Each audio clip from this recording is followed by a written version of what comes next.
Чек арадагы атышууда жабыркаган дагы 3 киши Бишкекке жеткирилди. Кыргыз-тажик чек арасындагы атышуудан жабыркап Лейлек аймактык ооруканасында дарыланып жаткан 3 жаран 21 сентябрда Бишкекке жеткирилди. Бул тууралуу кабарды Саламаттыкты сактоо министрлигинин басма-сөз кызматы Азаттыкка ырастады. Маалыматка караганда алардын экөөнүн абалы орточо оор. Бирөөнө ошол күнү эле операция жасалды, абалы оор бойдон, бирок туруктуу. Азырынча эсине келе элек, учурда улуттук госпиталдын жандандыруу бөлүмүндө жатат.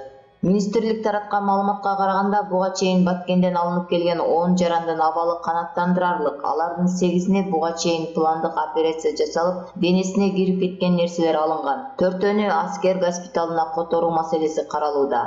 16 сентябрь Баткен областындагы мамлекеттик чек ара участогундагы атышуунун кесепетинен Кыргызстандын чек арачысы Равшан Муминов курман болуп, 13 адам жаракат алган. Ал эми Тажикстан тарап Кыргыз-Тажик чек арасындагы атышуудан 3 чек арачысы каза болгонун кабарлаган. Жаракат алгандардын ичинен 10 адам атышуу болгондун эртеси куралдуу күчтөрдүн аскердик транспорттук учагы менен Бишкек шаарына толугураак дарыланууга жеткирилген.